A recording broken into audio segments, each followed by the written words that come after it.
Sesaat lagi kamu akan mendengarkan cerita di balik lensa by Panya Foto, podcast audio storytelling pertama seputar dunia fotografi. Selamat mendengarkan ya. Di sini buku foto, toko bukunya malah jadi pelarian dari Lagi-lagi pelarian. Ya lagi-lagi dari pelarian. Itu sebenarnya trik aja sih buat kita jalan-jalan. Yang aku ingat nilai kerugiannya sih, tapi jangan disebut. Ongkosnya aja udah berapa ya? Pas pandemi rupanya tuh sangat berguna konsep seperti itu, sampai ditiru banyak penerbit lain dari luar. Oh wow. Selamat pagi, siang, sore, malam Sobat Panya. Apa kabar? Kembali lagi di Cerita di Balik Lensa by Panya Foto. Bersama aku Dian, tapi hari ini kebetulan banget Nando lagi nggak bisa siaran. Jadinya aku akan sendirian nih ngobrol sama seorang pegiat fotografi, atau lebih tepatnya pegiat buku foto. Nah mungkin Sobat Panya juga sudah nggak asing kali ya dengan toko buku yang satu ini, karena cukup masif gitu ya promosinya di sosmed, di Instagram, di YouTube, kemudian juga ada websitenya. Nah, clue-nya berbasis di Bandung. Iya, bener banget. Unoptanium Store. Halo, Mas Adit, apa kabar? Halo. Dipanggil apa nih, Kak, Mas, Kang? Mungkin karena Bandung. Adit aja. Adit aja, oke. Oke, Kak Adit, boleh cerita-cerita mungkin datang dari Bandung nih dalam kesibukan apa nih? Kerja ya?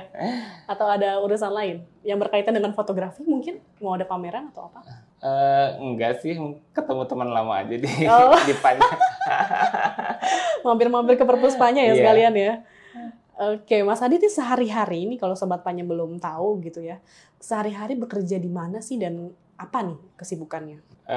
Saya itu mengelola toko bukunya khusus fotografi, namanya Unoptanium Store. Selain itu, saya lebih ke bapak rumah tangga sih. Bapak rumah tangga, wow. Ini pasti kesetaraan gender nih di rumah nih ya. Berbagi peran itu baik ya. Oke, nah selain sebelum ke Unop nih, kita ngomongin Unop Store yang di Bandung. Nah, Mas Adit sendiri background-nya apa nih? Mungkin dari segi pekerjaan sebelum di Unop, apakah seorang fotografer atau periset foto atau apa nih? Apa jurnalis jangan-jangan sampai awal mulanya nih Mas Adit bisa tertarik dengan fotografi. Jadi sebelum ngomongin Unop ya.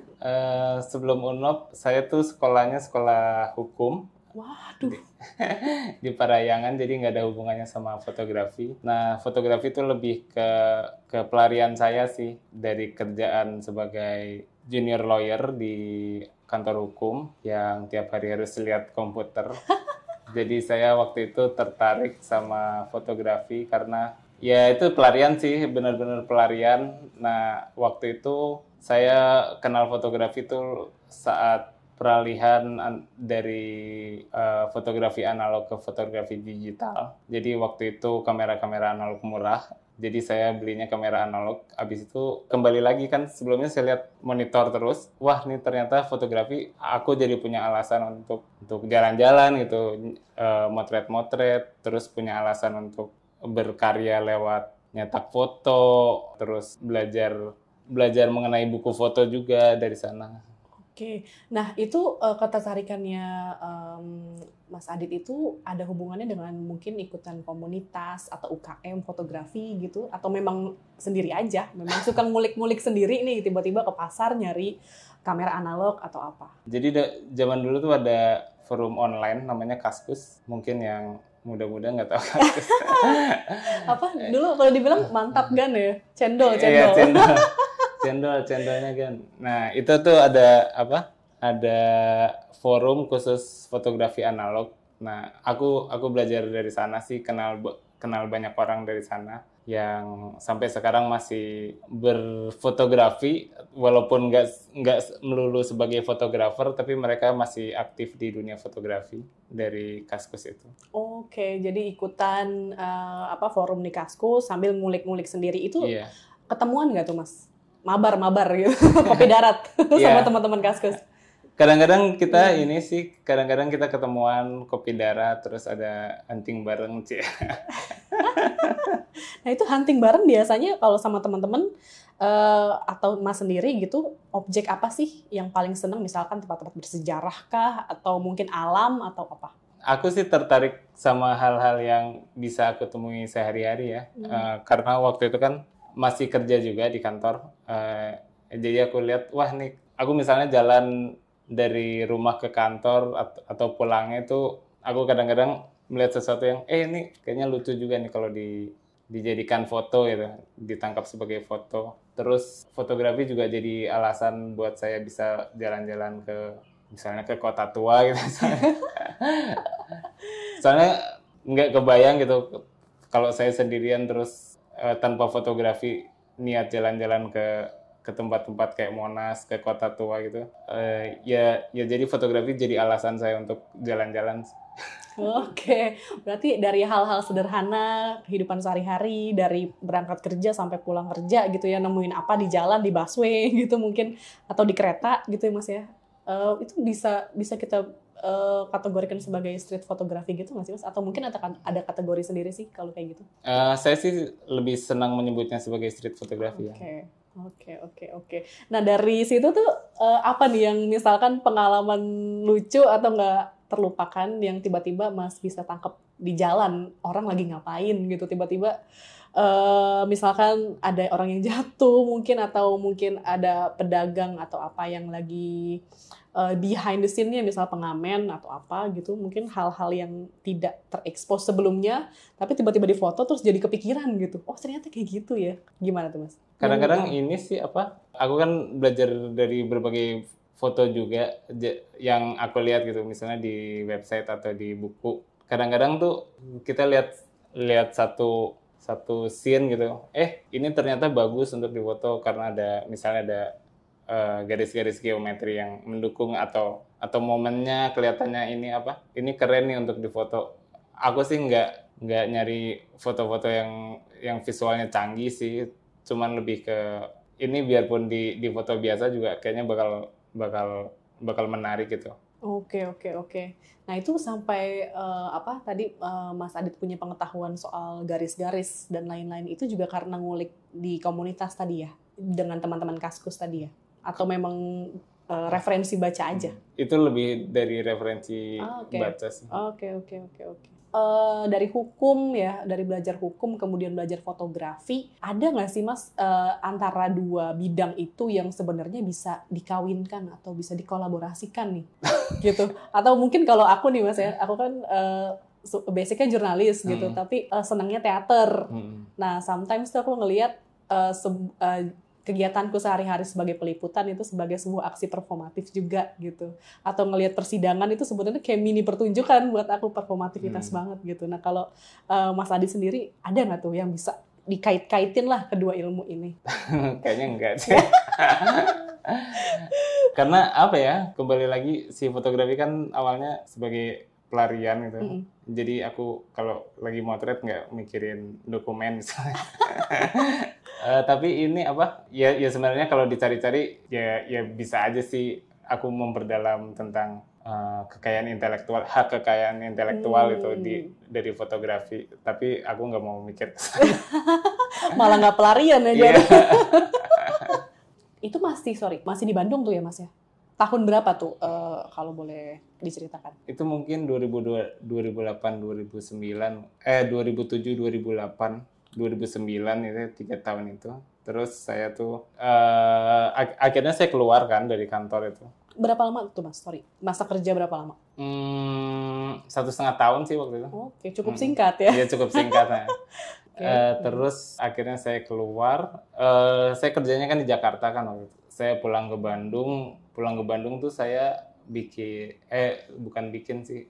Jadi sebelum saya kerja di kantor hukum, pas kuliah juga saya sama teman itu udah merintis bisnis record label, terus event organizer, konser sih lebih ke konser. Itu juga sebenarnya nggak berhubungan sih, cuman cara saya aja buat nyari uang. Oke, jadi memang kalau suasana di Bandung kan seninya hidup gitu ya Mas ya? hidup kolektif gitu, banyak banget teman-teman kreatif yang di sana. Kayak Distro aja kan dari Bandung ya Mas ya.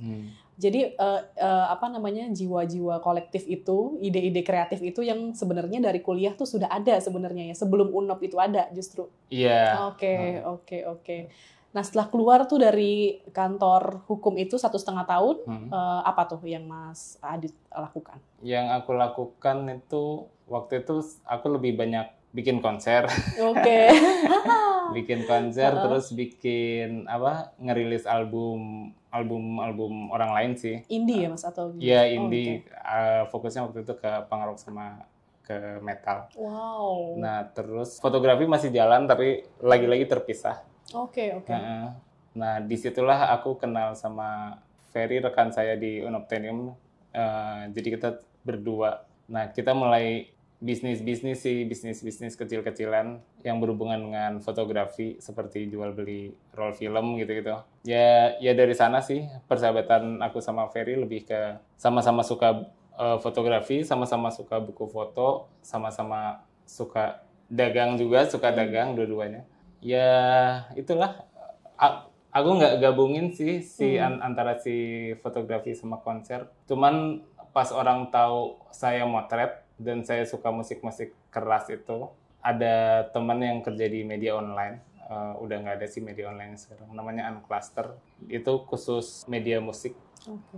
Nah jadi mereka tuh sering nyari, karena medianya kecil, mereka tuh nyari orang yang bisa motret sama bisa nulis kan. Aku kadang-kadang dikirim buat konser-konser metal gitu sendirian. Jadi ya motret ya nulis artikelnya juga buat mereka. Ya jadi semi kontributor gitu ya Mas ya. Nah tapi kan tadi kan lumayan concern berarti ya, lumayan punya interest tinggi di musik nih Mas. Tapi kenapa justru bisnisnya fokusnya fotografi? Kenapa nggak tadi musiknya mungkin lebih kepada ngejual CD dan lain-lain, atau memang Mas Adit melihat kekosongan industri atau mungkin pasar dari buku foto itu sendiri, makanya fokusnya kita di buku foto aja nih.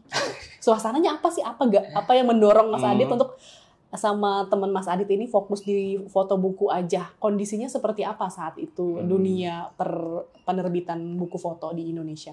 Ini sejarah lagi. Asik. Sejarah yang membosankan lagi. Jadi dari bikin konser gitu, akhirnya aku nikah kan. Pas nikah itu istri saya sempat au pair di Jerman.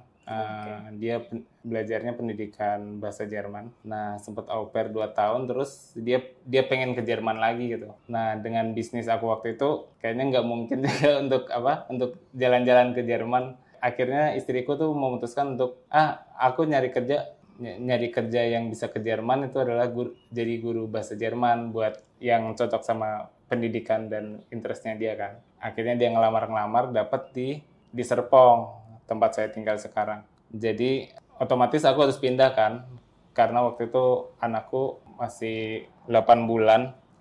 Aku pindah, ninggalin bisnis yang di Bandung itu, udah nggak ada hubungannya lagi sama musik, karena aku jadi bapak rumah tangga itu kan, istriku kerja. Nah di awal-awal tuh aku mulai aku mau nulis review mengenai buku foto gitu, nggak dipasang di media apapun sih, tapi cuman di blog pribadi doang. Ya kecintaanku sama buku foto kan masih jalan. Kadang-kadang aku tuh beli buku foto dari Amazon atau dari toko buku lain, misalnya Book Depository itu, toko buku online juga. Nah, tapi datangnya tuh dengan kondisi yang rusak gitu, misalnya si packagingnya kurang bagus. Kalau nggak, judul-judul tertentu yang dari penerbit kecil itu nggak ada di toko-toko buku kayak Amazon dan lain-lain. Nah, dan aku juga nggak ada kerjaan kan, selain memaksa diri untuk menulis buku foto itu. Nah, waktu itu posisinya Ferry juga lagi di Bekasi, dia usaha toko bahan bangunan. Jadi tokonya dia tuh di bawah tempat dia tinggal gitu. Jadi kita sama-sama terjebak di rumah. Aku tuh terjebak dengan ngurus anak gitu kan. Yang anaknya belum bisa diajak ngobrol juga karena masih 8 bulan. Terus si Ferry juga dia terjebak, bangun pagi langsung buka toko sampai malam, terus langsung ngamar lagi gitu kan. Oke, oke. Nah, terus aku lihat ibu-ibu rumah tangga di Serpong tuh, ya kebetulan tetanggaku tuh pinter pinter nyari uang ya, jadi dia mulai bikin sampel-sampel kue-kue pastel gitu. Karena anaknya seumuran sama anakku, jadi sering main kan, terus dikasih sampel. Terus aku mikir, wah kayaknya aku juga harus nyari sampingan deh ini buat apa? Buat mengisi waktuku gitu, biar nggak cuma ngurus rumah doang gitu. Ya udahlah, akhirnya dari buku-buku foto yang aku beli, aku coba jualin. Ini ada yang beli nggak ya? Ternyata ada kan. Itu via apa tuh Mas? Via online. Oke. Zaman dulu masih via sosial media, cuman via Facebook dan Facebook doang kayaknya waktu itu. Nah terus kita coba deh jualan buku foto, bisa nggak? Jadi kita ngambil dari toko buku luar, waktu itu belum ke penerbit, kita beli dari toko buku luar, ditawarin di sini, ternyata ada yang beli kan. Itu 2015. Ya udah kita ini aja apa? Kita bikin toko buku aja online, namanya apa, kan mikirin namanya susah. Terus kata si Ferry, ini aja Unobtainium. Aku pikir juga masih susah sih, wah ini susah disebutin, tapi yang opsi-opsi lainnya nggak ada yang bagus. Jadi nah itu tuh, nama itu munculnya tiba-tiba dari mana, dan apa sih arti dari Unobtainium itu? kalau Unobtainium tuh istilah ini sih, istilah hobis. Jadi di kamera analog misalnya gitu, bisa lain-lain juga sih, misalnya sepeda tua atau lain-lain, itu ada spare part misalnya yang susah untuk didapatkan lagi, susah untuk diobtain gitu. Oke. Jadi unobtainium tuh istilah para hobis itu untuk sesuatu part yang sulit untuk didapat lagi gitu. Oke. Jadi oase gitu ya, untuk ibaratnya mencari atau mengorek hal yang baru gitu ya, hal yang lama tapi kemudian dilanjutkan, seperti itu nggak sih? Enggak sih, gitu. Lebih ke apa, barang langka gitu. Oke, barang langka. Karena mungkin langka itu dalam artian ini juga nggak sih Mas, karena toko buku foto itu langka di Indonesia gitu, korelasinya ke situ nggak sih? Iya sih, lebih ke kan sulit juga untuk mendapatkan buku foto di Indonesia. Misalnya kalau zaman dulu tuh kita harus ke Aksara misalnya. Nah, Aksara juga pilihannya juga nggak banyak kan. Ya makanya aku larinya ke online itu, karena di Indonesia mau beli buku foto di mana waktu itu. Kita bingung juga. Oke, nah kemudian 2000 berapa itu Mas? 2015 bikin sama Mas Ferry itu basisnya masih di Bandung atau sudah pindah ke Serpong sih Mas? Itu udah di Serpong, Ferry juga di Bekasi. Oke.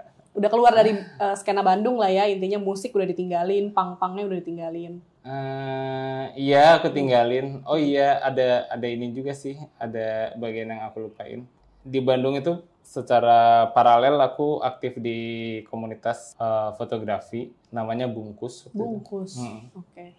Bungkus itu dia konsepnya bikin zin fotografi. Waktu itu emang gak banyak sih. Karya-karyanya dari orang-orang yang submit waktu itu. Jadi kita seleksi, terus kita bantu seleksi, terus mereka presentasi, terus kita terbitin hasil itu dalam sebuah zin. Kebetulan pentolannya tuh Teh Sari Asih itu dia emang desainer buku dan tertarik ke fotografi juga, jadi itu ngalir aja sih. Jadi si foto buku ini menurut Mas Adit itu masih langka, tapi sebenarnya semangat untuk bikin zin-zin fotografi itu cukup masif gitu ya di Bandung. Cukup bergelora lah anak-anak UKM mungkin, atau mungkin komunitas gitu ya, secara organik membuat itu. Tidak profesional aja, tapi memang seneng aja gitu ya bikin. Oke. Bergelora sih enggak, cuman api kecil aja. Oh, ternyata hanya api kecil ya. Iya. Oke. Nah, kemudian tadi ngomongin yang di Serpong nih Mas. Mungkin aku juga seneng nih dengan tadi Mas Adit bilang bapak rumah tangga. Nah, itu sebagai bapak rumah tangga gitu ya, itu kan something yang di Indonesia tuh masih belum wajar tuh ya Mas.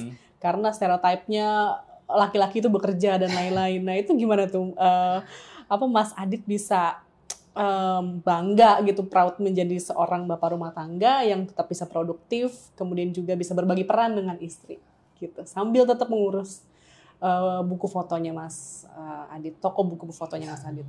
Ya, toko buku ini kan online ya, jadi sebenarnya aku sih nggak kesulitan untuk membagi waktu untuk kan.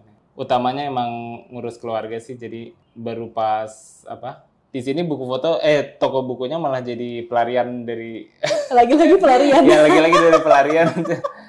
Nah ini sih kadang-kadang kita tuh bikin acara, misalnya pas 2016 tuh aku bilang tadi kan aku sama Ferry tuh di rumah terus gitu kan. Nah, terus kita bikin acara yuk ke berbagai kota, kita bikin pop up bookstore sama ada pamerannya, mungkin ada diskusinya. Itu sebenarnya trik aja sih buat kita jalan-jalan. Jadi lancar ya, maksudnya nggak ada kendala juga gitu ya, maksudnya ngurus rumah tangga tetap, terus juga hobi jalan, bisa jalan-jalan juga gitu dari fotografi itu. Karena jadi punya alasan lah ya. Ya. Tapi maksudnya di Serpong tadi kan Mas Adit juga cerita ada ibu-ibu yang jualan makanan dan lain-lain. Itu berarti relasi Mas Adit dengan tetangga tuh ini banget dong ya, lumayan akrab lah ya gitu, sama-sama kalau dia ibu rumah tangga, Mas Adit bapak rumah tangga, ya kolaboratif aja gitu. Jadi seneng berbagi ilmu gitu di rumah, di sekitar rumah, sorry. Enggak sih. Enggak. lebih ke sosialisasi biasa aja sih. Aku nggak ngomongin bisnis juga, cuman aku ngelihat aja, wah ini si ibu ini resilient gitu. Dia nggak cuman puas sebagai ibu rumah tangga, nggak cuman ngurus anak doang, tapi dia juga nyari kesempatan buat nambah ekonominya. Ya, dan ada kegiatan juga, karena kalau cuma ngurus rumah sama anak kan bosen juga ya. Tapi maksudnya ini menurutku lumayan langka, tadi balik lagi ke stay at home dad gitu. Mas Adit pernah nggak sih dapat stigma gitu dari tetangga sekitar, ih bapaknya ngapain aja di rumah gitu sendiri, maksudnya nggak bekerja gitu, ngurus anak aja gitu. Jaga lilin gitu. Babi ngepet untuk di Depok bukan di Serpong. Itu gimana tuh Mas? Pernah nggak ngalamin hal-hal kayak gitu? Nggak ada yang ini langsung sih. Oke, tapi mungkin bisik-bisik kali ya. Ya mungkin bisik-bisik, ini ngapain sih si bapak ini di rumah terus. Tapi ini sih ya aku sih menikmati aja sih. Ya sadar juga sih, waduh nih aku harusnya sebagai kepala keluarga lebih mensupport secara ekonomi. Tapi ya pilihan yang aku ambil waktu itu ini sih, mensupport pilihan istriku waktu itu kan, pengen jadi guru di kota yang Serpong itu sama sekali baru buat kami waktu itu. Aku nggak punya teman sama sekali di Serpong. dan yang bisa aku mulai ya kerja sama si Ferry itu, dengan sama-sama cinta buku foto. Jadi Oke, berarti Mas Adit nyaman ya dengan menjadi stay at home dad, kemudian juga punya kesibukan malah makin fokus sekali ya dengan toko buku fotonya ya. Oke, nah itu luar biasa nih Sobat Panya. Biasanya kan banyak yang malu, minder gitu ya, tapi karena kalau berbagi perannya jalan gitu ya, maksudnya dengan suami istri jalan, itu justru malah menyenangkan ya. Tidak ada yang saling memberatkan gitu, karena memang dari awal udah konsen dengan hal itu ya. Oke, menarik, itu fakta menarik tuh dari Mas Adit. Mungkin Sobat Panya juga baru tahu ya. Nah, kalau kemudian berarti tadi hanya yang terlibat Mas Ferry dan Mas Adit. Kemudian 2015 itu selain dari Amazon, dari mana lagi nih Mas? Mungkin kalau aku buka marketplace-nya Unop itu kan banyak juga buku fotografer lokal ya Mas. Itu gimana tuh berjejaringnya sampai nitip buku di gue aja nanti gue jualin atau gimana? Tadinya malah kita malah ngambil dari buku-buku foto dari luar dulu. Jadi setelah dari toko buku kayak Amazon itu, akhirnya kita coba iseng deh, kita email tuh beberapa penerbit, satu dari Jepang, Russian Book waktu itu, satu lagi dari Inggris, MacBook. Terus kita tanya gitu, cold email aja tanpa apa-apa. Terus aku nanya, kita punya toko buku nih di Indonesia, bisa nggak sih kita jual produk hasil terbitan kalian di Indonesia gitu. Nah ternyata responsnya bagus, terus secara hitungan juga oke kan. Nah jadilah kita mulai buat memasukkan buku-buku dari penerbit-penerbit luar. Kita mulai rajin email ke berbagai penerbit lain akhirnya. Kalau buku Indonesia itu dulu aku lihat kendalanya buku Indonesia itu pemasarannya hanya via sosial media gitu kan. Facebook. Jadi yang beli itu cuman teman-teman yang punya buku doang gitu. Awalnya sih aku nggak terlalu ngejar orang-orang itu untuk ini sih untuk apa? Untuk nitip jual di kami gitu. Tapi setelah berjalan beberapa bulan akhirnya mereka nanya, bisa nggak ya aku nitipin buku aku di Unobtainium misalnya untuk dijual? Oh iya udah bisa aku kasih aja ini apa term and conditionnya seperti apa. Nah ternyata responsnya juga bagus gitu karena itu di luar lingkar sosial media mereka kan. Jadi banyak juga yang beli buku tuh yang nggak fotografernya kenal. Aku juga nggak kenal siapa. Bukunya laku-laku aja gitu ternyata di kami. Nah akhirnya makin banyak juga apa yang penerbit buku foto dari Indonesia yang nitip.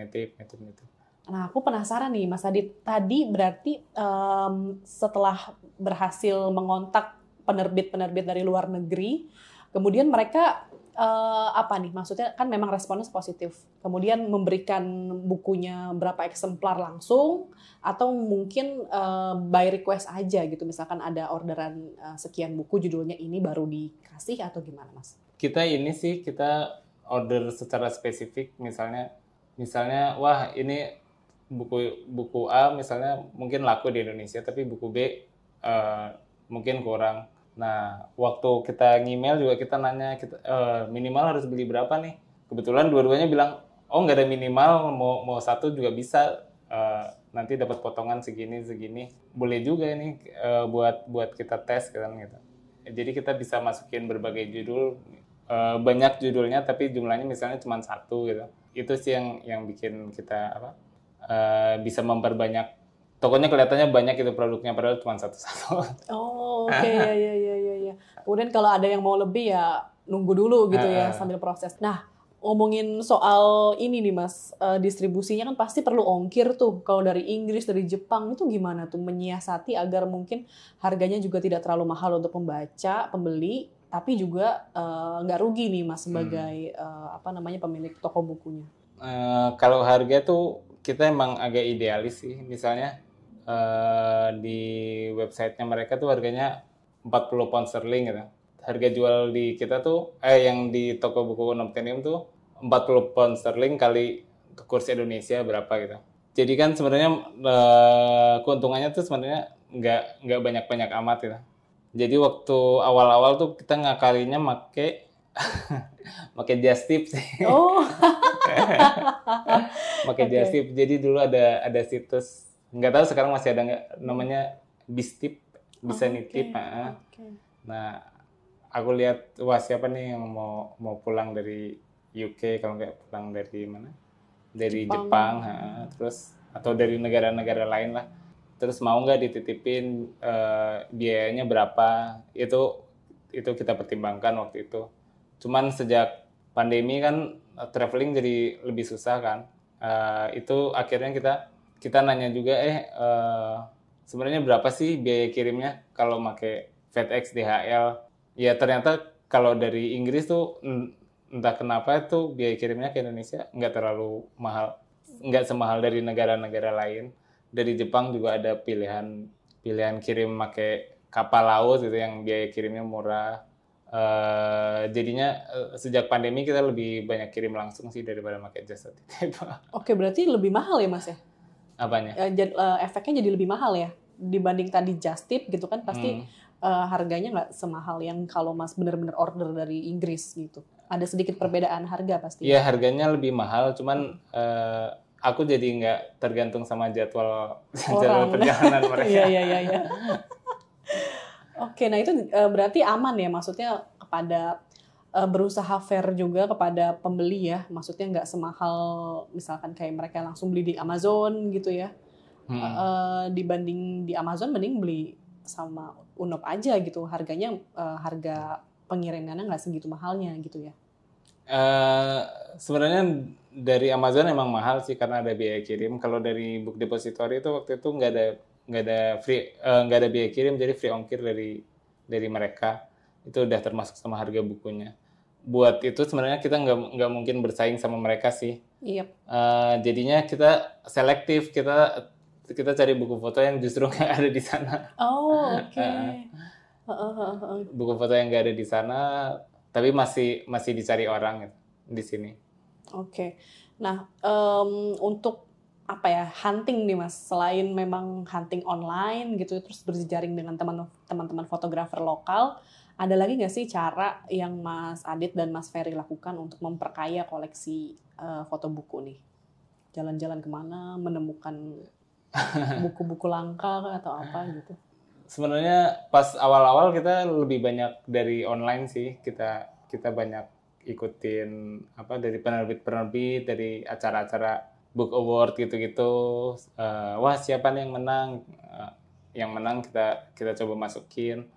Siapa yang di shortlist juga kan kita telusuri ke websitenya masing-masing.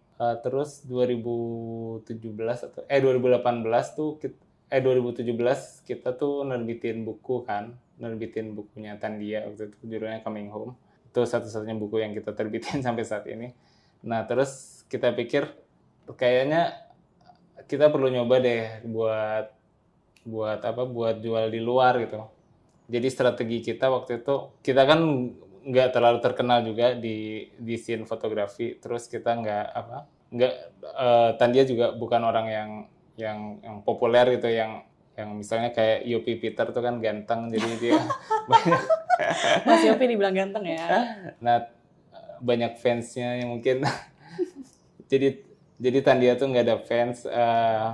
Terus kita kita coba deh promosinya agak beda. Jadi walaupun kita bikin acara-acara launching buku di Bandung, terus kita bikin talk di Malang gitu, juga ngirim-ngirim buku itu buat dimasukin ke photobook award gitu.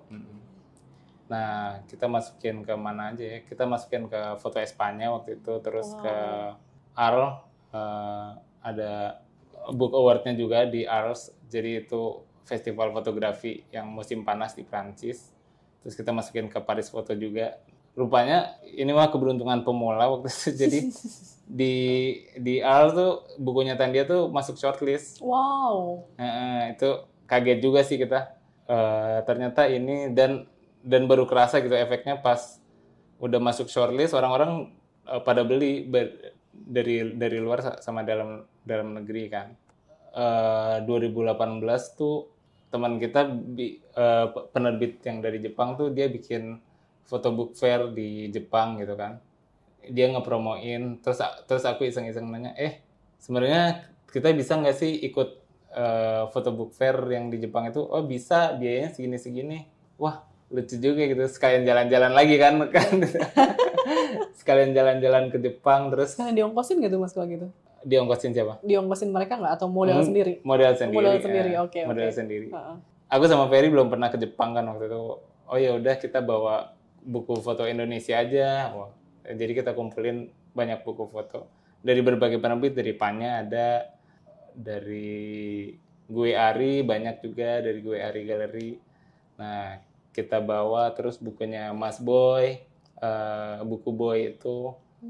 Nah, itu kita bawa, kita lihat gitu responsnya kayak gimana. Wah, ternyata responnya bagus sih waktu 2018 itu. Cuman kita melakukan kesalahan. Apa tuh? Jadi kita masih dengan idealisnya, kita menghargainya sama gitu, harga retailnya. Maksudnya harga Indonesia gitu? Iya, dengan harga Indonesia. Dan buku-buku foto Indonesia tuh waktu itu murah kan. Karena buku foto Indonesia murah, presentasi buat kaminya juga kecil kan. Nah, jadi ke Jepang itu hitungannya rugi sih, secara bisnis rugi. Iya. Kata teman, ini coba masukin Backcraft. Wah, ternyata nggak bisa gitu. Backcraft ya udahlah, nggak apa-apa, udah jalan-jalan juga. Nah, itu pas di Jepang itu kurang lebih laku berapa eksemplar tuh Mas, buku-buku foto dari orang Indonesia, fotografer Indonesia? Aduh, aku lupa angka pastinya. Tapi banyak sih, puluhan. Yang aku ingat nilai kerugiannya sih, tapi jangan disebut. Ongkosnya aja udah berapa? Iya, lumayan terjual. Kalau secara verbal mereka ada yang ngomong nggak Mas, misalnya orang Jepang, wah ini ada buku foto dari orang fotografer Indonesia nih, saya jarang lihat gitu-gitu. Ada nggak sih respon-respon Ada. gitu? Gimana tuh Mas? Mereka ngomong apa aja tuh soal fotografer Indonesia? Mereka secara umum sih positif ya. Mereka senang misalnya lihat bukunya Yopi itu Saujana Sumpu. Wah, ini kok cetakannya bagus tapi harganya nggak mahal-mahal amat. Kan Oke. dibandingkan dengan buku-buku foto Jepang, buku-buku foto Indonesia murah kan. Nah, terus buku foto Indonesia juga banyak bereksperimen dengan format, misalnya buku Gades of Pantura. Iya. Terus bukunya Useng tuh Sandi Jaya Saputra yang YX itu yang panjang, desainnya Irfan waktu itu. Nah itu oke. Kita bawa buku Tandia juga, disupport juga sama mereka, dibeli. Kita kenalan sama kita ketemu langsung sama penerbit yang sebelumnya hanya ngomong via email gitu. Jadi aku datang ke meja mereka, aku waktu itu mesen buku lo dari kalian. Oh iya, yang dari mana? Dari Indonesia. Oh iya, emang booth kalian di mana? Nah terus mereka datang ngobrol, lihat-lihat kan. Itu responnya bagus. Jepang tuh emang banyak yang punya sejarah sama Indonesia ya. Jadi pas kita ngejaga tuh ada aja yang selamat siang, selamat pagi dan lain-lain gitu. Terus cerita, dulu aku tinggal di Pondok Indah tuh masih kayak hutan. Wah, sekarang Pondok Indah tuh kawasan elit gitu. Oh masa waktu dulu masih banyak nyamuk katanya. Ya hal-hal seperti itu sih yang senang. Terus responnya juga dari artis-artis yang kita admire gitu. Misalnya dari Koji Onaka-san tuh jadi sering ngobrol karena booth-nya deket kan, ngobrol. Wah ini gimana kalian? Misalnya Daisuke Yokota itu juga salah satu seniman fotografi Jepang yang aku admire gitu. Mereka beli banyak. Terus Yumi Goto juga, Yumi Goto tuh kayak menyelamatkan hari pertama kita, jadi dia langsung beli banyak. Oh iya. Di Jepes pun dia ngeborong banyak banget loh Mas. Oke, berarti itu misalnya, ya memang lah mungkin di awal strategi harganya Mas belum kepikiran untuk convert jadi harga yang lebih mahal, tapi secara imaterial itu justru menguntungkan tadi ya, jejaring, kemudian sampai hari ini masih berkomunikasi dan barter pengetahuan nggak sih Mas sama mereka itu? Lebih ya secara bisnis sih masih jalan sih. Aku nyetok buku mereka gitu dan lain-lain. Nggak rugi-rugi banget lah ya sebenarnya. Enggak sih, secara pengalaman sih nggak rugi, cuman uang doang ya yang kerasa. Wow, ternyata ini ya, maksudnya sudah tidak lagi memotret, tapi justru Mas Adit ini menghubungkan fotografi-fotografer lokal atau orang Indonesia untuk dibaca sama orang-orang luar ya. Itu jadi advokasi juga dong sebenarnya, diplomasi budaya lah ya secara tidak langsung ya Mas. Memperkenalkan fotografer Indonesia yang bukunya belum banyak gitu kan, ibaratnya belum semasif di Jepang atau di Inggris sampai mereka bisa beli banyak, dan kemungkinan besar kan juga kalau misalkan Yumi Goto gitu tertarik dengan misalkan Mbak Arum Dayu gitu, bisa menghubungi langsung kan. Bisa itulah, jadi relasinya jadi ini ya, berhubung saling terhubung gitu ya. Oke, luar biasa. Kemudian selain ke Jepang, ada ke luar negeri lagi nggak Mas atau belum? Singapura sih. Singapura lebih ke Singapore International Photo Festival, SIPF itu kita juga waktu itu ada kesempatan buat jualan, kita coba ke sana. Ya lumayan sih.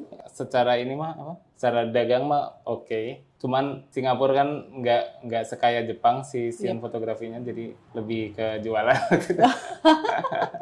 Jualan ini aja lah ya, udah komersil aja lah ya. Maksud tapi ke Singapura itu sudah belajar dari Jepang. Udah mengkonversi harga buku. Iya. Oke. Dan kita nggak cuma bawa buku Indonesia waktu ke Singapura sih. Kita bawa buku dari penerbit lain juga yang nggak ada gitu di toko buku di Singapura. Jadi secara profit kan dia lebih besar kan, jadi menutup cost. Oke. Nah kalau dari masyarakat Singapura sendiri apa nih Mas responsnya terhadap fotografer lokal kita yang punya buku foto. Tadi kan di Jepang excited banget tuh. Nah kalau di Singapura bagaimana? Kalau di Singapura dan ke Indonesia kayaknya ini sih udah lebih dekat ya ininya udah lebih saling mengetahui dan sama-sama Asia Tenggara kan banyak fotografer Asia Tenggara yang belajar di workshop Angkor itu. Iya. Ya udah pada tahu sih. Mayoritas emang temennya juga kali ya. Iya.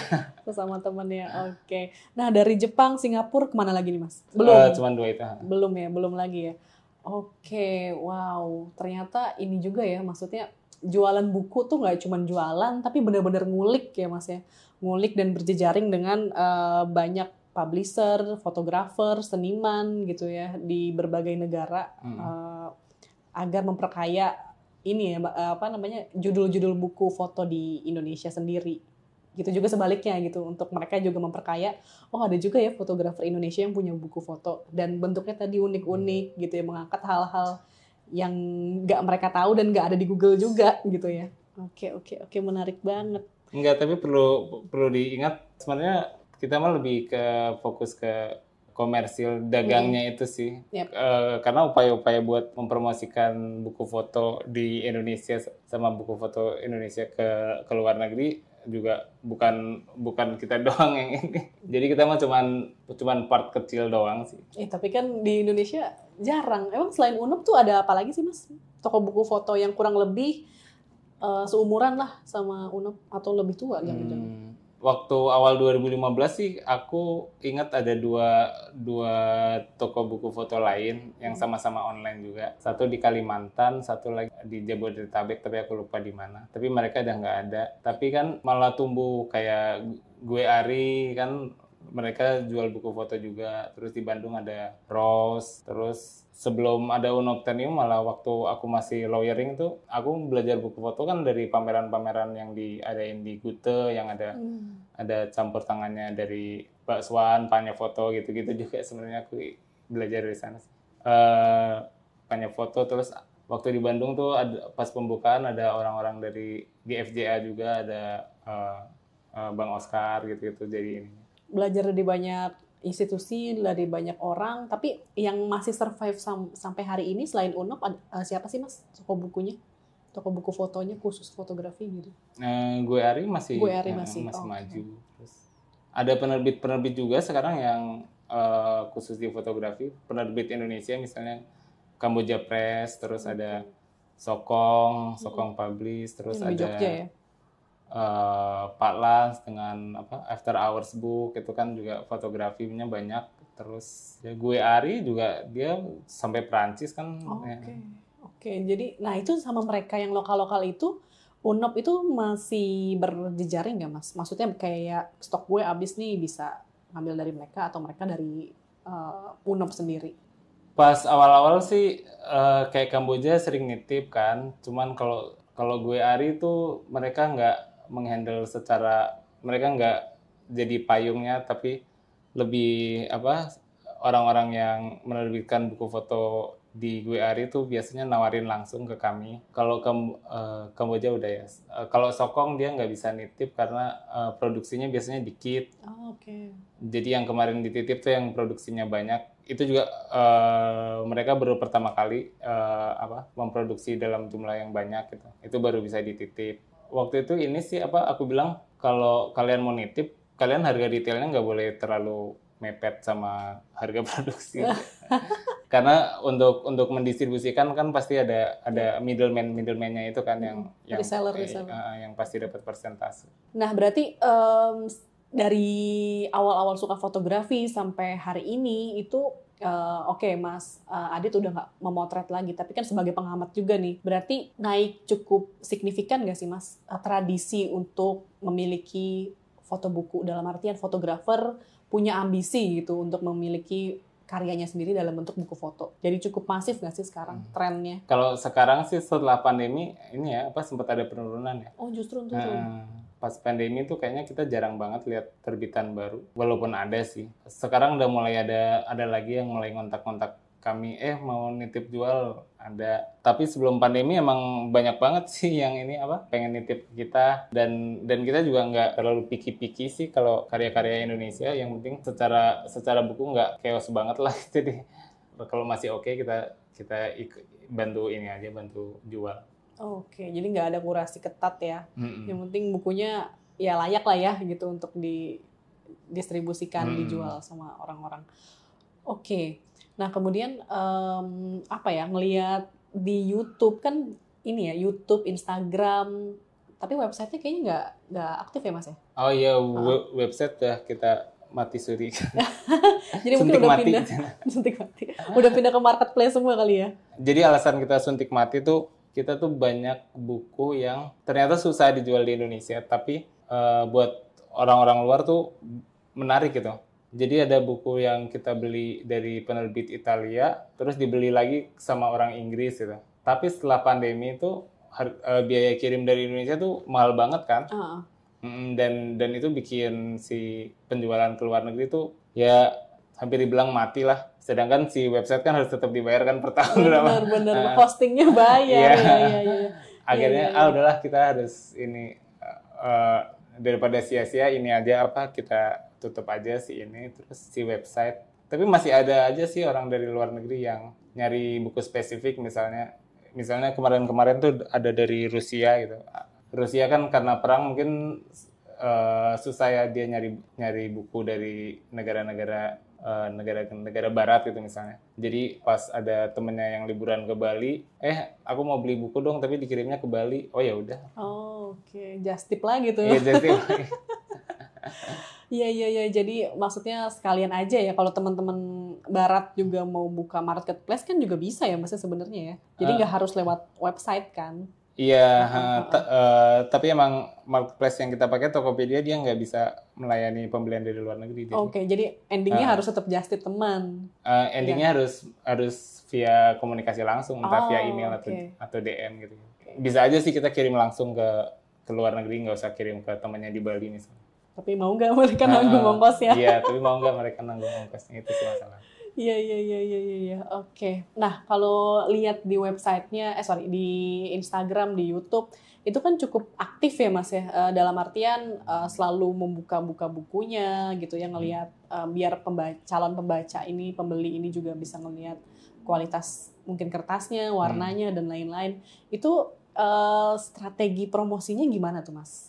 Atau strategi sosmednya lah ya, biar misalkan agenda ini, schedule-nya update soal buku ini, ngeboost buku ini gitu. Itu gimana tuh Mas? Kita nggak punya sih strategi sosmed. Nggak ada ya?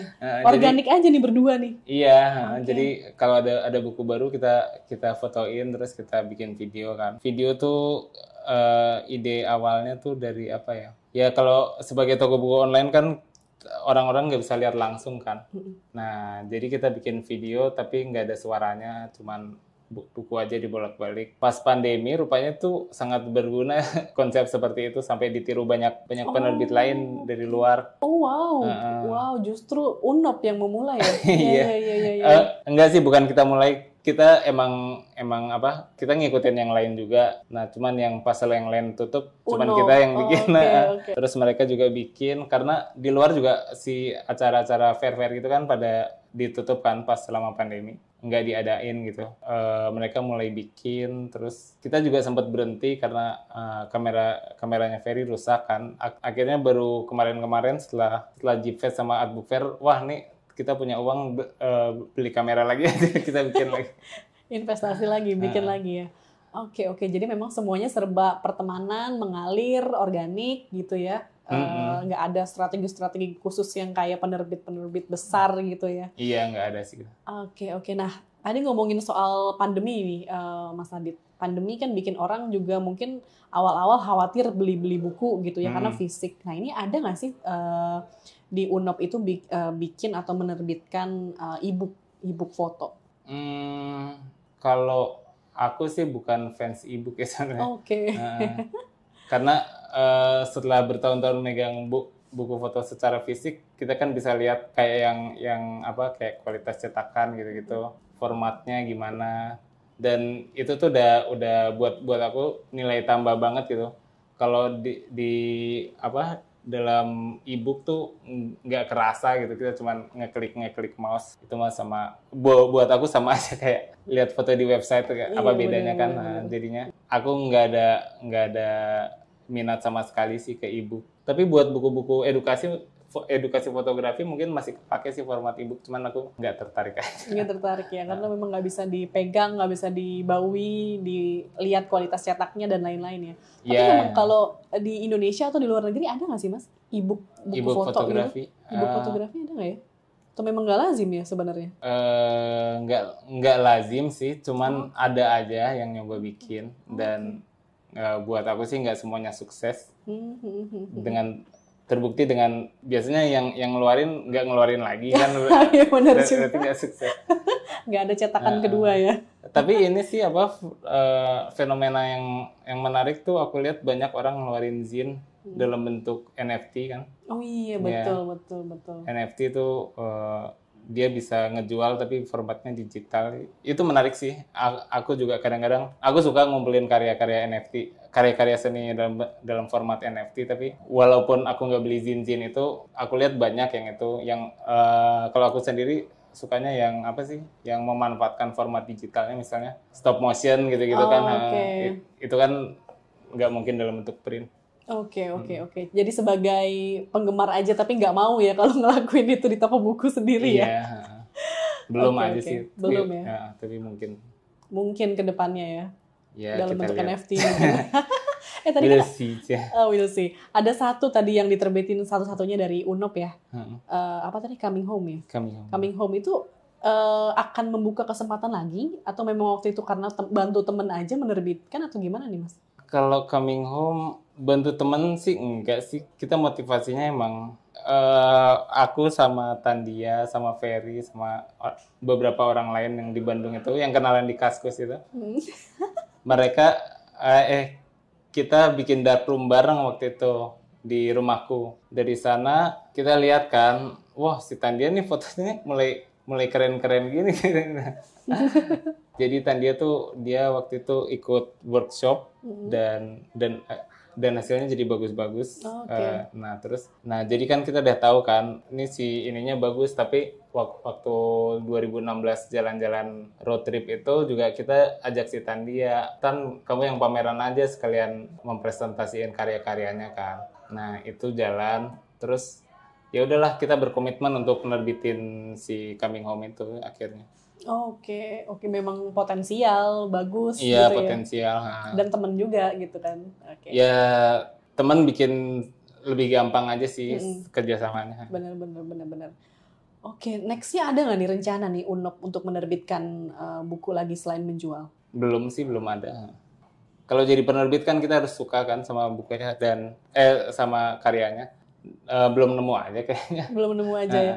Nah, memang karya apa sih yang menurut Mas Adit tuh suka nih, kesukaan Mas Adit dan Mas Ferry? Apakah Mas Ferry dan Mas Adit ini punya selera yang sama atau jangan-jangan beda nih, jadi punya preferensi masing-masing? Yang menurut gue buku ini bagus, tapi menurut Mas Adit buku ini justru nggak bagus. Secara general sih kita sama-sama punya ide yang sama sih mengenai apa yang bagus di fotografi gitu. Jadi preferensi kita sama kurang lebih.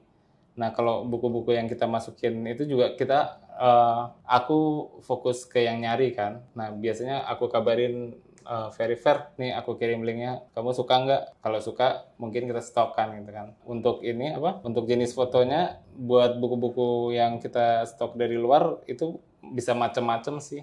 Cuman kadang-kadang kita buat nilai karya seni kan nggak bisa cuman dari itu. Kadang-kadang harus wah nih foto-fotonya powerful gini, powerful buat kita ya. Nah itu sih yang kita cari yang powerful itu. Nah tapi yang powerful buat orang lain kan belum tentu powerful buat kami kan. Nah kadang-kadang ya itu sih yang kita masih cari. Dan untuk menerbitkan juga fokus kita nggak ke penerbitan sih, lebih ke toko buku kan. Jadi kita harus punya ya kedekatan kayak teman itu lagi yang bakal mempermudah proses kerjanya. Karena kalau misalnya saya suka kami suka karyanya terus sama sekali nggak kenal tuh kan bakal ada layer penghalang tambahan kan yang ini. Nah, karena fokus kita di jualan buku itu jadi penghalang yang lumayan kuat gitu. Udahlah nggak kenal juga gitu. Bener-bener nggak ada rasanya gitu ya, baik dari karyanya maupun kedekatan emosionalnya nggak ada gitu ya. Ya. Oke Mas, 2 pertanyaan terakhir sebenarnya. Nah, di YouTube kan juga ini ya, aku ngeliat UNOP ini juga berjejaring dengan tadi yang disebutkan ya, ada Kamboja dan lain-lain. Itu memang ada forum rutin ya, apa di YouTube Catching Up. Itu memang forum yang organik aja tuh, memang ada seri diskusi khusus nih untuk ngomongin perkembangan penerbitan buku fotografi di masing-masing negara ASEAN gitu. Kamboja sama Thailand ya aku lihat kalau nggak salah. Itu lebih ke ini sih, mengisi waktu. Mengisi waktu di era pandemi itu yang yang ada perkembangan baru berupa Zoom itu kan. Zoom kan baru booming di era pandemi, terus kita bisa diskusi lama terus nge-record. Nah, aku tuh penasaran sama si YouTube kita, YouTube Unobtainium itu kan subscribernya banyak kan. Yes, 3.000-an ya, 4.000 ya? 4.000-an. 4.000-an. Nah, terus nggak ada suaranya sama sekali gitu kan, cuman gitu-gitu doang. Kita mau eksperimen, kita nggak bisa nge-monetize karena si viewing time-nya tuh selalu kurang kan dari minimal kan 4.000. Bisa nggak ya dengan itu tuh kita naikin ininya. Dan waktu itu juga banyak juga orang pihak-pihak yang bikin talk sama fotografer, misalnya Martin Parr Foundation, mereka bikin sofa session gitu, si Martin Parr-nya sebagai yang nanya-nanya ke fotografernya. Terus Magnum Photo juga ada sesi talk online-nya. Jadi sebenarnya latah sih. Ya udahlah, kita ajak ngobrol aja yang kenal-kenal aja gitu, yang kenal-kenal tapi nggak mungkin bukan nggak mungkin, jarang diangkat juga sama orang lain. Ya udahlah, kita ngobrol sama teman kita yang di Thailand kan, toko buku foto juga di Thailand, terus ngobrol sama Mas Daud sama Mas Agam waktu itu mengenai karyanya. Oke, jadi sebenarnya lebih kepada ini ya, tapi berhasil nggak tuh? Enggak sih. Tapi lumayan lah ya meningkatkan subscriber pasti kan? Meningkatkan viewing time sih. Dan viewing time juga. Cuman subscriber sih kita nggak terlalu ngejar ya. Tapi selalu ada aja gitu, dari orang-orang butuh kali ya video-video book flip itu. Bener. Oke, nah terakhir nih Mas Adit, dari hasil berjejaring dengan banyak penerbit, terus toko buku gitu ya, pegiat toko buku foto gitu. Apa nih yang Mas Adit lihat di industri atau mungkin dunia fotografi Indonesia, khususnya buku foto?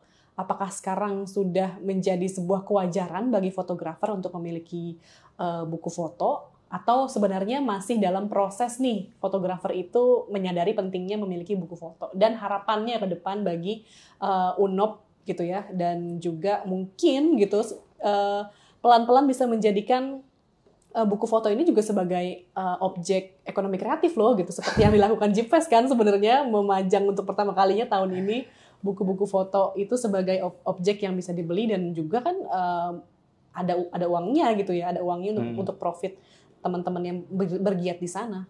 Gimana tuh Mas? Kalau saya sama Ferry sih nggak punya gestur besar ke atau impian-impian besar kayak gitu sih, lebih ke ngalir aja. Okay. Cuman buat aku pribadi sih ngelihatnya buku foto tuh masih lebih ke niche di dalam niche gitu. Jadi fotografi itu udah niche kan. Yes. Terus di dalam fotografi buku foto itu juga masih niche gitu. Yang nggak semua fotografer beli gitu, atau punya buku foto. Daripada stres mikirin daripada stres mikirin itu, kita nggak punya rencana-rencana besar sih, kita jalani aja yang ini. Tapi aku lihat orang-orang juga bukan orang-orang ya, maksudnya pihak-pihak lain juga udah pergerakannya lebih oke gitu daripada kita. Jadi ya udah, dulu kan kita sangat idealis, sangat berjuang sendiri. Enggak juga sih sendiri. Maksudnya punya idealisme untuk menjadikan salah satu tempat yang menjual buku foto gitu. Jadi salah satu opsi lah ya untuk pencinta buku foto gitu. Itu sih tetap ya. Cuman kita waktu itu pengen mempromosikan lebih lanjut gitu buku foto Indonesia misalnya ke negara-negara lain gitu. Cuman aku lihat kayak bukunya Fadli itu Banda Jurnal udah menang juga di Book Award kan. Gue Ari udah ikut jualan di Arles. Nah jadi ya udahlah, kita nggak usah ngoyo lagi ke arah sana. Kita punya jalan sendiri, nggak usah terlalu memusingkan hal-hal yang udah terlalu sulit buat kita kerjain. Udah banyak temen yang ngelakuin itu ya. Iya. Oke, jadi intinya apa ya kalau bisa disimpulkan ya Mas Adit ini meskipun sekarang sudah tidak memotret lagi gitu ya, tapi tetap menjadi orang yang concern dengan dunia fotografi khususnya buku foto dan sampai hari ini masih established gitu ya, masih teman-teman juga bisa akses langsung gitu di marketplace, di Instagram, di YouTube. Itu menurutku sih sebagai orang awam gitu melihatnya sangat rapi dan sangat mudah untuk dijangkau seperti itu, meskipun buku-bukunya lumayan pricey harganya, tapi itu worth it lah gitu dengan effort dari fotografer dan juga penjualnya gitu, toko bukunya gitu untuk berusaha menerbitkan itu atau mempublikasikan buku-buku itu ke teman-teman pecinta fotografi. Seperti itu. Harapannya tadi belum terjawab, Mas. Tadi selain organik, ada dong pasti ke depannya mungkin 1-2 langkah yang ingin lebih memperkuat jejaring kah? Atau mensupport fotografer kah? Atau gimana, Mas? Terakhir. Harapannya apa ya? Aku sendiri punya impian buat punya space fisik sih. Oke. Cuman secara waktu emang nggak mungkin kalau yang ngerjain aku sama Ferry, karena aku sibuk, si Ferry juga ngantor sekarang kan. Ya jadi aku kepanya ini kan sekarang bocoran nih teman-teman ya. Kita lagi diskusi apakah mungkin untuk bikin toko buku kerja sama Panya di Panya Lab. Nah itu mungkin bakal terrealisasi yang nggak lama dari sekarang. Jadi mungkin buat teman-teman nggak usah nungguin Unobtainium ikut event book fair atau bazar lagi buat ngeliat buku langsung. Mungkin bisa ke toko buku yang ada di Panya Lab ini, nanti bisa lihat-lihat. Dan apa ya, kalau dari scene buku foto Indonesia yang masih kurang, mungkin tulisan-tulisan kritis mungkin itu masih belum banyak mengenai buku foto Indonesia. Jadi buat orang yang pengen mengetahui buku foto Indonesia tuh masih harus nyari sendiri gitu. Belum ada kayak ini baca satu buku ini aja nanti kamu bisa dapatlah garis besarnya. Itu bahkan buat garis besarnya juga pasti harus nyari sendiri. Petanya gitu ya belum ada ya. Iya, belum ada petanya. Oke. Jadi 2 harapan ya ke depan. Dan itu bocoran dari Mas Adit. Sobat Panya nanti bakal juga bisa melihat dan mengunjungi langsung nih ke kantornya Panya. Nanti sebenarnya terbuka untuk umum sih, Mas, library kita. Tapi karena pandemi kan, jadi close gitu. Bahkan kita semua remute gitu. Nanti tahun depan gitu ya. Sebenarnya Desember pun sudah mulai ya Mas ya. Nanti Desember atau awal tahun Sobat Panya bisa main ke Panya Bekasi dan melihat langsung nih koleksi buku dari teman-teman Unob. Dan gak harus ke Bandung, dan gak harus mesen dulu. Bisa langsung melihat fisiknya dan membuka-buka, gak lagi nonton YouTube-nya aja gitu ya. Oke deh Mas Adit, thank you banget obrolannya. Banyak banget insight yang diberikan tadi seputar dunia buku foto yang masih sepi, tapi udah mulai perlahan-lahan beranjak ramai gitu ya, seiring dengan berjalannya waktu. Dan kemudian juga tadi semangatnya Mas Adit dan Mas Ferry untuk pameran sekaligus jalan-jalan, dan juga tadi rahasia hidden personal life-nya Mas Adit sebagai bapak rumah tangga. Proud to be stay at home dad ya. Oke deh, thank you banget Mas Adit. Ya, sama-sama. Oke, tadi menarik banget pembicaraannya sama Mas Adit. Ternyata banyak banget fun fact yang nggak kita tahu nih seputar dunia buku fotografi. Dan pastinya banyak hal menarik lagi yang bisa kita kulik dari narsum-narsum lainnya. Jadi tetap pantengin cerita dari Lensa by Panya Foto. Bye! Hai Sobat Panya, terima kasih sudah mendengarkan podcast Cerita di Balik Lensa by Panya Foto. Nantikan terus episode selanjutnya, mengudara setiap 2 kali dalam sebulan di aplikasi Noise. Tetap berkarya dan jangan lupa suarakan visualnya.